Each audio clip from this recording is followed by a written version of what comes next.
Vamos agora resolver o seguinte problema. Lê com atenção os seguintes diálogos e descobre o número em que cada um pensou. Então Inês diz o seguinte: pensei num número, adicionei-lhe 3, multipliquei a soma por 5 e obtive como resultado 50. E o José diz o seguinte em relação ao número que pensou: pensei num número, multipliquei por 10 e subtraí 5 ao produto. O resultado foi 35. Em que número pensou a Inês? E em que número pensou o José?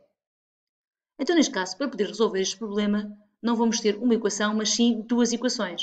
Uma para poder determinar o número em que a Inês pensou e outra para poder determinar o número em que o José pensou. Em relação à equação que irá traduzir a situação da Inês, vamos começar então por identificar a incógnita. O que nós pretendemos determinar é o número que a Inês pensou. Então podemos então representar pela letra I a incógnita dessa equação, ou seja, I vai ser o número em que a Inês pensou.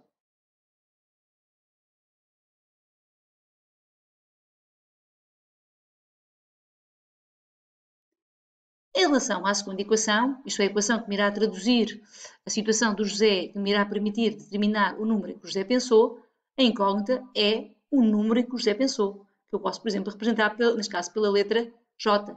J será, então, a incógnita da segunda equação, que é o número em que o José pensou. Depois de, neste caso, identificar as incógnitas de cada uma das equações, vamos então equacionar aqueles dois problemas, isto é, vamos no fundo escrever a equação que me traduz a situação da Inês e me vai permitir determinar o número em que ela pensou e a equação que me vai traduzir, neste caso, a situação do José e que vai permitir determinar o número em que o José pensou. Em relação à Inês, ela pensou no número que nós, neste caso, identificamos como sendo I.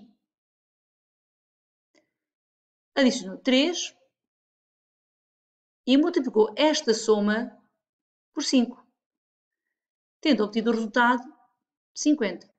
Então, esta é a equação que me vai traduzir a situação da Inês e vai-nos assim permitir determinar o número que a Inês pensou.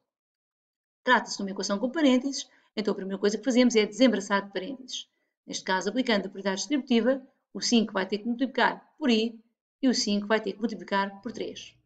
Então, esta equação vai ser equivalente à equação I vezes 5, ou 5 vezes I, é igual a 5I, mais 3 vezes 5 igual a 50. Antes de passar ao passo seguinte, temos primeiro de efetuar esta multiplicação. Esta equação vai ser equivalente à equação 5i mais 15 igual a 50.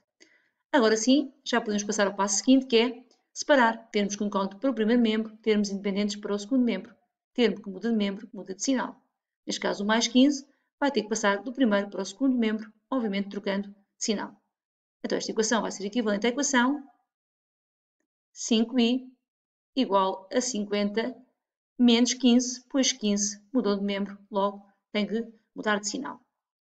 E agora sim, já podemos então simplificar aquelas expressões, isto é, reduzir os termos semelhantes. Em relação ao primeiro membro, já está simplificado, só temos apenas um termo, mas em relação ao segundo membro, podemos simplificar. Então, esta equação vai ser equivalente à equação 5i igual a 50 menos 15 dá 35.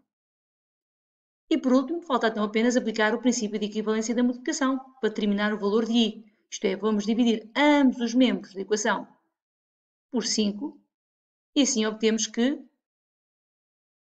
I vai ser igual a, ou seja, 5 a dividir por 5 dá 1I, isto é, I igual a 7. Ou seja, o conjunto de solução desta equação é 7, sendo I, neste caso, igual a 7, ou seja, quer dizer que a Inês pensou no número 7. Em relação ao caso do José, a equação vai ser a seguinte, ou seja, ele pensou no número que nós representávamos por J, depois multiplicou por 10 e subtraiu 5 àquele produto ou àquela multiplicação, tendo obtido 35. Então já está equacionado aqui, neste caso, o problema do José. Esta é a equação que traduz o problema do José.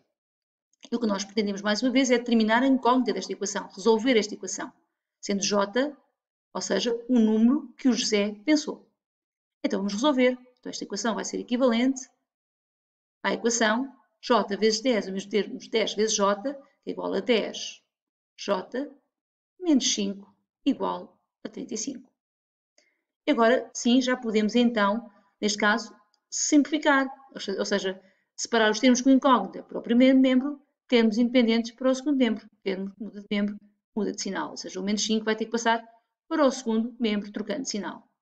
Então, esta equação vai ser equivalente à equação 10j é igual a 35 mais 5, pois menos 5 muda de membro, logo troca de sinal.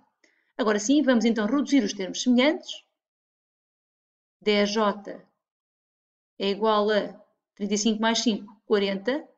E por último, aplicar o princípio da multiplicação. Isto é, dividir ambos os membros, neste caso por 10. E assim, esta equação vai ser equivalente à equação j igual a 4. Isto é, o conjunto de solução desta equação é 4. Ou seja, o número em que o José pensou foi no número 4.